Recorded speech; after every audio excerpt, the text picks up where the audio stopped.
I was born in 1881. The north end of Pullman. Yeah, that's important. You were living at the north end of Pullman then? Yeah, that's when I first came to Pullman, see? And lived at the north end of Pullman. Okay, go ahead. My father came to Pullman from Virginia, Lynchburg, Virginia. The reason he left there was that when I was a small child, I had, they said I had smallpox. And the doctors required that he burn all the furniture, see? Then they had just bought brand new furniture. And that made him so disgusted. He was tired of living there in Lynchburg, Virginia, where they were living at the time. And he just set out and left home, went to Chicago, and got a job in Pullman. And when he got enough money, then he sent for my mother. And that's the way we happened to be in Pullman. They found out after I didn't have any smallpox, I just had chickenpox. But by that time, the furniture that he had just bought and set up a home was all destroyed. So he had to start all over again. And so we first came to Pullman and had a flat on the second floor on the north end of Pullman. And that's where I lived for a while until I was able to go to kindergarten.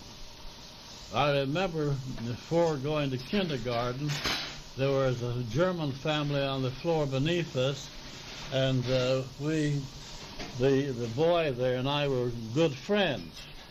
And I had several friends there, the neighborhood, which I only recall one, the one that lived in the flat below us. And he always depended upon me if he got in trouble.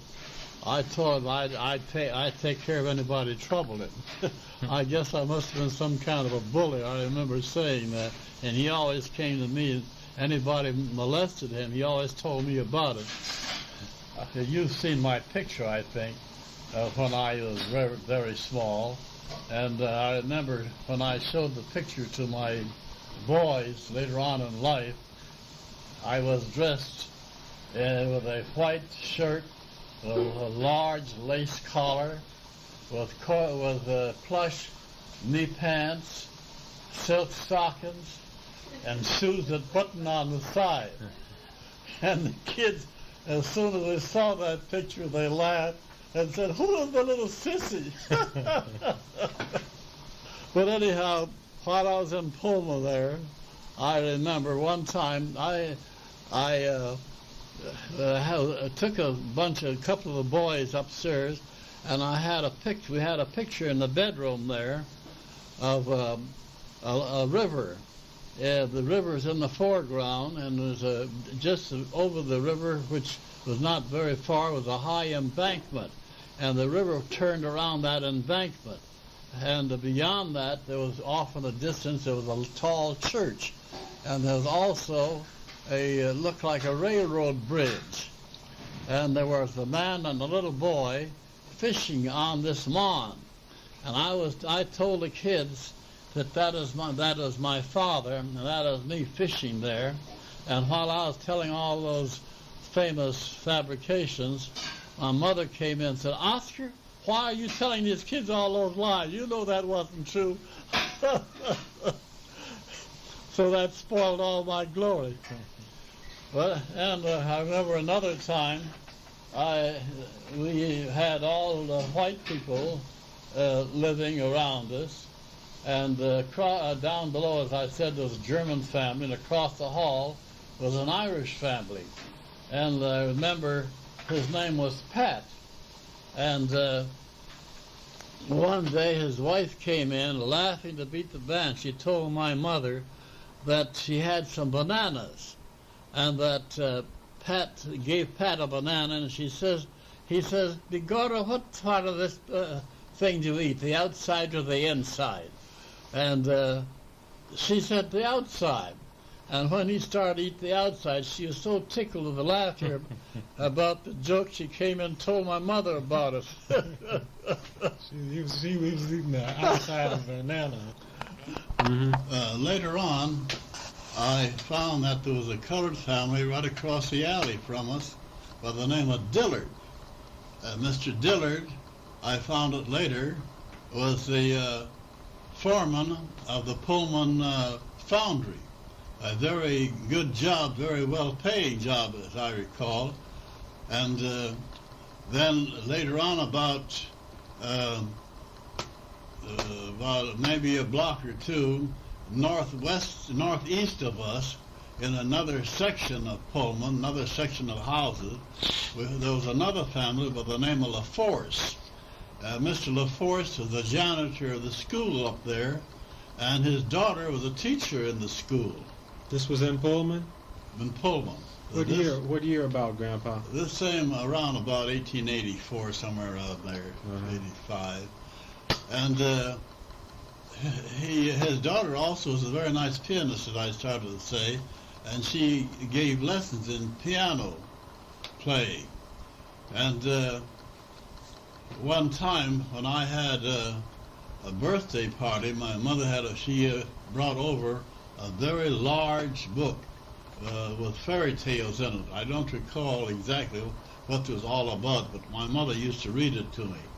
What did you do during your recreation time? Like at this, like when you got out of school, what are some of the things you did? Well, one thing I remember, I used to peddle the bills for the grocery store, and he paid us off in chewing gum.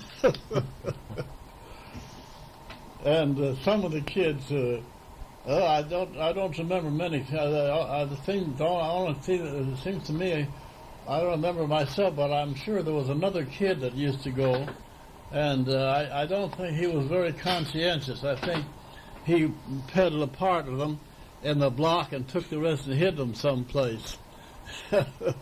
But I always peddled mine and took them around, put them in the different doors in the block, so that people know about the sales that were going on. Was it a big store? No, it was just a small grocery store and butcher shop. The man's name was Corkery. How far were you from Lake Michigan? Oh, we were in Pullman, Pullman's quite a distance from Lake Michigan, but Lake Calumet was quite a lake in those days. We were only about a block from Lake Calumet. And in those days, there was a small lake in front of the works between the Illinois Central and the works, a small lake that run about 111th Street, about 3 or 4 blocks north. What north-south street was this on? The lake ran north and south, parallel to the Illinois Central tracks. What was the closest street that ran north and south? On the west side was the Illinois Central tracks. On the east side was the Pullman Works. And in those days, the works was run by what is known as a steam engine called a corliss engine. People used to come there to town to see that big engine.